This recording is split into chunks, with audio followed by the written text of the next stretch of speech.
La motarderie et la future motarderie, comment allez-vous mes petites cylindrées? Avouez que là, le nom choisi, il est technique et il est en lien par rapport au thème de la vidéo. Bref, c'est pas le sujet.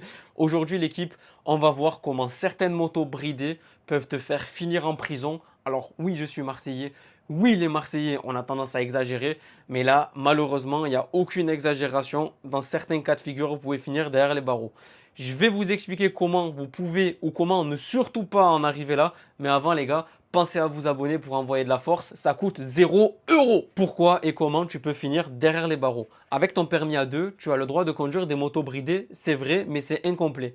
Pour qu'une moto soit bridable et éligible au permis A2, il faut qu'en full, donc en débridé pour ceux qui ne connaissaient pas le terme, elle fasse 95 chevaux maximum. Donc ça, c'est la première condition et c'est surtout cette condition qui nous intéresse pour cette vidéo. Il y a une deuxième condition que je vais vous donner aussi. Comme ça, si demain vous trouvez une moto, vous pouvez faire vos recherches en toute autonomie. C'est qu'il faut que sa puissance n'excède pas 0,2 kW par kilo. Donc ça, c'est les deux conditions pour qu'une moto soit éligible au bridable pour le permis A2. Par contre, le permis A2, il existe depuis 2013.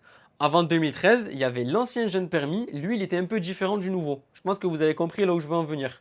Pour brider une moto, à l'époque, il fallait qu'en full, elle n'excède pas 100 chevaux.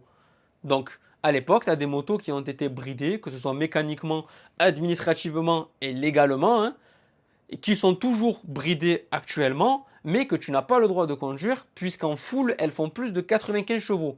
Donc ces motos-là, elles n'ont pas été détruites, elles n'ont pas été obligées de repasser en full, en débridé, au moment où il y a eu la transition ancien jeune permis et permis A2. Donc ces motos existent toujours sur le marché et tu peux en trouver sur le bon coin.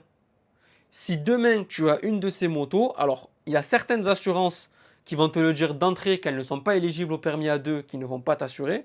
Par contre, tu as d'autres assurances plus vicieuses ou peut-être mal renseignées pour ne pas être accusateur, vont te dire ok, on t'assure avec. Demain, si tu as un carton avec une de ces motos, déjà l'assurance, elle va se retirer directement parce qu'au début, elle ne le savait pas, mais au moment où tu vas cartonner, t'inquiète pas qu'elle va le savoir que tu n'as pas le droit de conduire cette moto. Mais au-delà de ça, s'il y a du corporel, les gars, s'il y a du corporel, ça peut aller très loin. Parce que tu conduis une moto que tu n'as pas le droit de conduire. Tu conduis sans permis en fait. C'est un défaut de permis.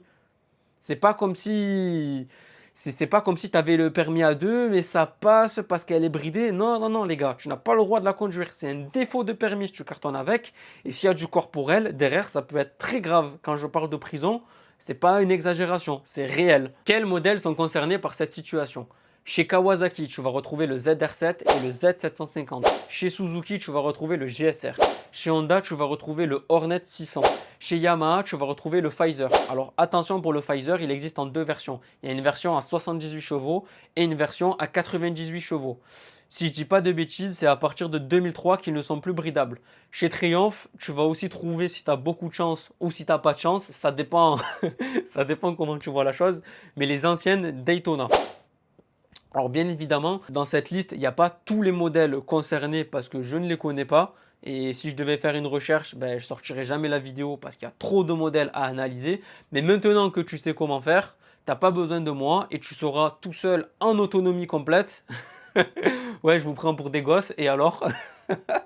Je sais pas si je le laisse ça. Non, je plaisante, je vous prends pas pour des gosses, mais je sais que permis à deux, c'est un peu.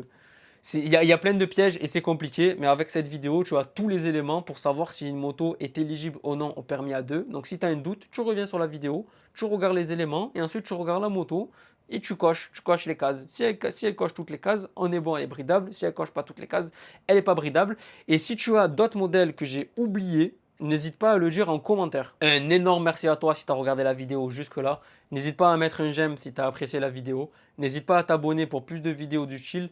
Mais surtout les gars, n'hésitez pas, que ce soit sur cette vidéo ou sur d'autres vidéos, à me dire si la vidéo a été utile pour vous. Moi, ça me prend beaucoup de temps pour chercher les sujets, pour les écrire, pour les tourner, pour les monter, etc. Ça me prend pas mal de temps à chaque vidéo. Et j'aimerais bien en retour savoir si ça vous a été utile ou non. Parce que oui, il y a la YouTube monnaie. Je dis oui comme si je touchais 1 € de YouTube, mais je touche pas un centime, les gars. Enfin, pour l'instant, du moins. Mais faire des vidéos qui sont importantes et utiles pour ceux qui les regardent, je trouve que c'est. En fait, c'est gratifiant et c'est bénéfique. Sinon, ça sert à rien de faire des vidéos. Donc, si vraiment cette vidéo ou d'autres vidéos, les gars, c'est pas applicable pour cette vidéo en particulier, vous sont utiles. N'hésitez pas à me le dire en commentaire si vous avez appris des choses. Les gars, vraiment, ce serait vraiment une reconnaissance. Vous imaginez pas à quel point. Bon, merci à ceux qui vont jouer le jeu. Et sur ce, je vous dis ciao la moutarderie.